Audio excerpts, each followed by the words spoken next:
तो डॉक्टर सूद, जैसा मैंने कहा, दोनों चीज़ें हैं। एक तो ये कि कैंसर का बढ़ना, मौत का सबसे बड़ा कारण बन जाना, अलग अलग कैंसर्स का अलग अलग लेवल पे लोगों की जान लेना, और दूसरा ये जो कह लीजिए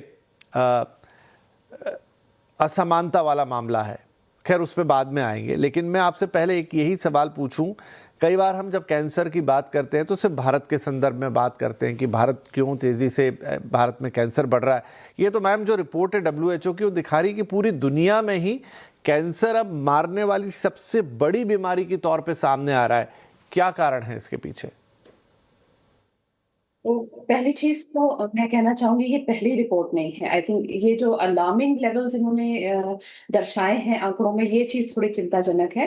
पिछले 4 वर्षों में ऐसी ही बहुत सारी रिपोर्ट्स लैंसेट में प्रकाशित हो रही थी जो ये इंडिकेशन दे रही थी कि कैंसर बढ़ने वाला है, प्रोस्टेट कैंसर 60% बढ़ने वाला है, और इतना बढ़ जाएगा कि हमारे देश में संसाधन नहीं होंगे कि हम इन पेशेंट्स को डील कर पाए। साथ ही साथ एक आंकड़ा आया था कि हिंदुस्तान में जब कैंसर पेशेंट्स बढ़ेंगे तो जो कैंसर से मौतें होती हैं उसमें जो 50 ईयर्स से नीचे की एज ग्रुप के पेशेंट्स हैं उन्हें 46% बढ़ोतरी होगी। तो इंडिकेटर्स तो पिछले 3-4 साल से दर्शा ही रहे थे कि ये बहुत बड़ा हेल्थ क्राइसिस हमारी तरफ बढ़ रहा है धीरे धीरे। But in general overall cancers बढ़ रहे हैं बहुत सारे कारणों की वजह से। पहला कारण तो हमारी एजिंग पॉपुलेशन जब बढ़ती है, जो हमारा एज रिलेटेड कैंसर इंसिडेंस होता है वो 50 वर्ष से अधिक आयु में ज्यादा होता है। तो जिन देशों में आपके एल्डरली पॉपुलेशन बढ़ेगी वहां ओवरऑल कैंसर ज्यादा आपको आंकड़ों में दिखेगा। दूसरा बड़ा कारण जो है वो हमारी जीवन शैली है, जो कि पिछले 2-3 डिकेड्स में साल दर साल बहुत ज्यादा डिटेरिएट होती जाती है। जो हमारे लाइफस्टाइल या जीवन शैली में है उसमें हमारे टोबैको अब्यूज ले लीजिए, जो कि 30% कैंसर्स के लिए जिम्मेवार है, उसका चलन अभी भी अधिक बनता जा रहा है नेक्स्ट जनरेशन में। दूसरा हमारे ईटिंग हैबिट्स, जो हम प्रोसेस्ड या रिफाइंड खाने खाने लगे हैं। हम सभी लोग अपनी कार्य व्यस्तता में चाहते हैं कि हमें इजी गोइंग लाइफ हो जाए, फटाफट खाना मिल जाए। तो जो हम रिजर्व्ड, पैक्ड और प्रोसेस्ड फूड्स खाते हैं, ये सब कैंसर का रिस्क बढ़ाते हैं, क्योंकि प्रिजर्वेटिव्स और जितनी भी चीजें होती हैं अल्टीमेटली केमिकल्स होते हैं और इनमें कुछ ना कुछ कार्सिनोजेनिक पोटेंशियल साल दर साल नई नई रिपोर्ट्स में प्रकाशित भी होता जाता है। हमारी जीवन शैली में हमारा सेडेंटरी लाइफस्टाइल, जो हमारा जीवन शैली है जिसमें पहले हम हर चीज खुद करते थे। आपको अपने लिए पानी भी लाना है, आपको अपने लिए अपने घर में खुद ही सफाई रखनी है, ये जीवन शैली बहुत चेंज हो गई है। अब हम इतने डिपेंडेंट हो गए हैं, जो हमारे आजकल का दौर है जहां हमें इंस्टेंट हर चीज घर पे चाहिए एक फोन की क्लिक पे, तो हम चलते ही नहीं। सेडेंटरी लाइफस्टाइल हमें ना केवल कैंसर पर और भी लाइफस्टाइल डिजीजेस से ग्रसित करा रहा है। सो WHO की स्टेटमेंट है कि अगर आप 180 मिनट हफ्ते में एक्सरसाइज करेंगे तो 40-50% रिस्क घटाएंगे लाइफस्टाइल डिजीजेस का। और कुछ हमारे डिटेक्शन टूल्स बढ़े हैं। डिटेक्शन टूल्स से कुछ अनडिटेक्टेड कैंसर्स को भी हम ज्यादा पकड़ने लगे हैं, अवेयरनेस बढ़ने लगी है। तो एटलीस्ट जो अनसीन केसेस थे वो भी अब हमारे सामने उजागर होते आ रहे हैं। But majorly it is the lifestyle, I think, which has changed the pattern of the incidence of cancer in our country. तो बस सही बात है, अब तो कैंसर एक लाइफस्टाइल डिजीज हो गई। डॉक्टर निखिल, ये बात ऐसा अनुभव में भी देखने में आती है कि भाई कहते हैं कि अरे वो तो ना सिगरेट पीते थे, वो तो ना शराब पीते थे, उनका तो लाइफस्टाइल भी, मतलब लाइफस्टाइल इन सेंस कि ये सब खराब आदतें उनमें नहीं थी, लेकिन कैंसर हो गया। तो क्या अब वो जो प्रमुख कारण थे कि अरे तंबाकू खा रहे हैं, सिगरेट पी रहे हैं, इन्हें कैंसर होगा, या शराब पी रहे हैं बहुत ज़्यादा तो इनको कुछ बीमारी हो जाएगी, वहाँ से हटके अब हमारी जो डे टू डे वाली लाइफस्टाइल है जिससे हमें डायबिटीज़ और ब्लड प्रेशर होता है, लेकिन वही खराब आदतें या वही खराब लाइफस्टाइल आपको कैंसर तक भी पहुँचा रही हैं? जी, एकदम आपने सही कहा। जैसे स्मोकिंग और अल्कोहल, तो काफ़ी पेशेंट्स हमारे पास ऐसे आते हैं कि हमारे में कोई बुरी आदत नहीं है, उसके बावजूद हमें कैंसर हो गया। तो जैसा डॉक्टर कनिका ने भी कहा, ये कैंसर एक लाइफस्टाइल रिलेटेड डिजीज़ है। जैसा हमारा खान पान है, जंक फूड खाना, अल्ट्रा प्रोसेस फूड खाना, शुगरी ड्रिंक्स लेना, सीडेंट्री लाइफस्टाइल, चलना फिरना नहीं। हर कोई अपने घर से गाड़ी में जाता है, गाड़ी में बैठ के ऑफिस में बैठता है और चलना फिरना एकदम ना के बराबर है, उससे मोटापा हो जाता है, ओबेसिटी हो जाती है। और ओबेसिटी भी एक मुख्य कारण है जिससे कैंसर होते हैं, जैसे कि मेल्स में प्रोस्टेट कैंसर, कोलन कैंसर, और फीमेल्स में ब्रेस्ट कैंसर और यूट्राइन कैंसर। तो खान पान जैसे हमारा ख़राब हो चुका है, चलना फिरना हमारा है नहीं, स्लीप ना होना, नींद ना होना, टेंशन, स्ट्रेस, एंग्जाइटी, एटलीस्ट कम से कम 8 घंटे की अच्छी नींद होना भी बहुत ज़रूरी है, क्योंकि जो भी बॉडी में डैमेजेस होते हैं डेली बेसिस पे वो स्लीप में हमारे सब हील होते हैं।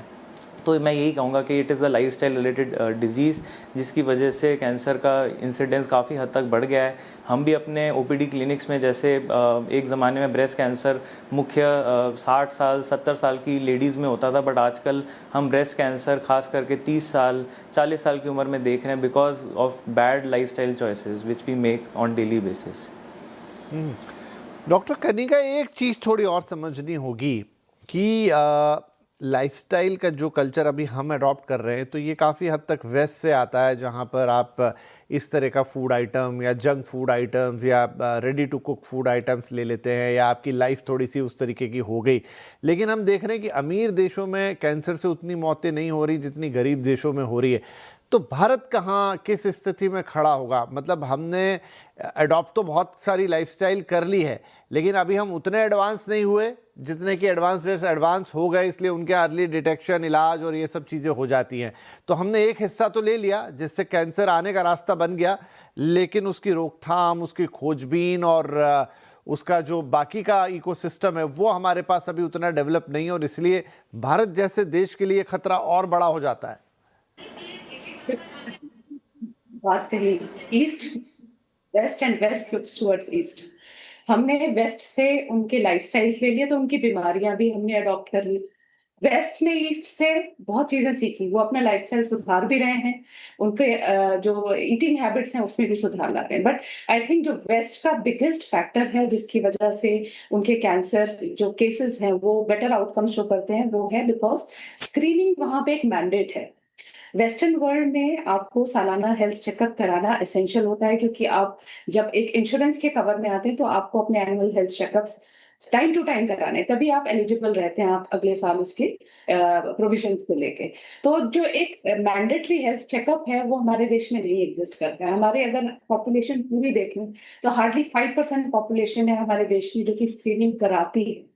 95% लोग तब हॉस्पिटल आते हैं जब वो बीमार पड़ते हैं, जो कि वेस्ट में नहीं है। वेस्ट में ब्रेस्ट कैंसर स्क्रीनिंग के कारण से बिल्कुल शुरुआती दर में पकड़ा जाता है, इसीलिए वहां के आउटकम्स बेहतर।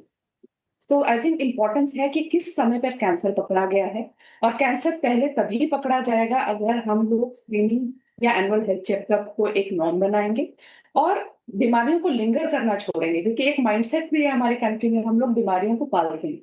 अगर हमें कुछ एबनॉर्मल लगता है या हमारा शरीर कुछ संकेत दे रहा है कि कुछ तकलीफ है, तो हम 3-4 दिन तो पहले खुद वेट करते हैं कि शायद ये खुद ही ठीक हो जाएगा, या आप सेल्फ मेडिकेशन या कुछ ना कुछ रिजॉर्ट करते हैं। जब तक हम हॉस्पिटल उस बीमारी को लेके जाते हैं तो कई बार स्टेज अप स्टेज हो चुकी होती है। तो ये 2-3 चीजें हमारे देश में अगर हम अडॉप्ट करना शुरू कर लें वेस्टर्न वर्ल्ड की तरह, तो बीमारियां तो देखो कम नहीं होंगी, बट दर कम होने के साथ साथ हमारे जो रेट्स ऑफ क्योर है उसमें हम थोड़ा इम्प्रूवमेंट जरूर देख पाएंगे। तो अभी डॉक्टर निखिल, डॉक्टर कनिका ने कहा कि स्क्रीनिंग हमारे यहाँ हार्डली 5%। मैं इसमें और थोड़ा बाइफरकेट करना चाहूँगा कि शायद स्क्रीनिंग में भी उससे भी कम हो सकती है, क्योंकि अभी भी बेसिक हेल्थ चेकअप कराने वाले तो बहुत लोग हैं। मतलब ब्लड के वो सैंपल्स हो गए, या आपका लिपिड प्रोफाइल हो गया, रीनल प्रोफाइल हो गया, ये सब जो किडनी और इसका हेल्थ हो गया। लेकिन आई थिंक कैंसर का स्क्रीनिंग एक अलग स्टेज है, वो नंबर आज भी शायद बहुत कम है। जैसे फीमेल्स में मोस्टली 2 कॉमन कैंसर देखते हैं हम, ब्रेस्ट कैंसर जो कि सबसे कॉमन है, और second most common cervical cancer है। दोनों में स्क्रीनिंग के थ्रू हम कैंसर को अर्ली स्टेज में एकदम डिटेक्ट कर सकते हैं, जहाँ पे क्योर रेट 100% रहता है। जैसे स्क्रीनिंग मैमोग्राफी करते हैं ब्रेस्ट कैंसर के लिए, 40 साल के बाद हर फीमेल को सालाना 1 बार मैमोग्राफी कराना चाहिए। वैसे ही सर्वाइकल कैंसर के लिए भी अर्ली डिटेक्शन के लिए पैप स्मीयर करके एक टेस्ट रहता है, जो कि एक सिंपल सा टेस्ट है जिससे हम कैंसर को बहुत ही अर्ली स्टेज में पकड़ सकते हैं। अनफॉर्चुनेटली इंडिया में अवेयरनेस ना होने के कारण और एक फियर फोबिया, डर होने के कारण कि शरीर में कुछ बीमारी ना निकला है, कैंसर ना निकला है, उस डर के कारण भी लोग स्क्रीनिंग को अडॉप्ट नहीं करते हैं। और अनफॉर्चुनेटली ना अडॉप्ट करने की वजह से हमारे पास पेशेंट तीसरी स्टेज या चौथी स्टेज में आता है, जहाँ पे पेशेंट का खर्चा भी बहुत ज़्यादा हो जाता है, क्योंकि 4 स्टेज कैंसर जनरली क्योरेबल नहीं होते हैं और उसमें ट्रीटमेंट जीवन भर चलता है। यही अगर बीमारी हम अर्ली स्टेज में पकड़ लेते हैं तो पेशेंट का ट्रीटमेंट क्योरेबल भी होता है और खर्चा भी काफ़ी हद तक कम हो जाता है। तो 2 कारण है बेसिकली, एक तो लैक ऑफ अवेयरनेस मैं कहना चाहूँगा, दूसरा एक फियर और डर कि कैंसर हो गया तो क्या होगा। इस वजह से इंडिया में स्क्रीनिंग इतना अडॉप्ट नहीं हुआ है। जी।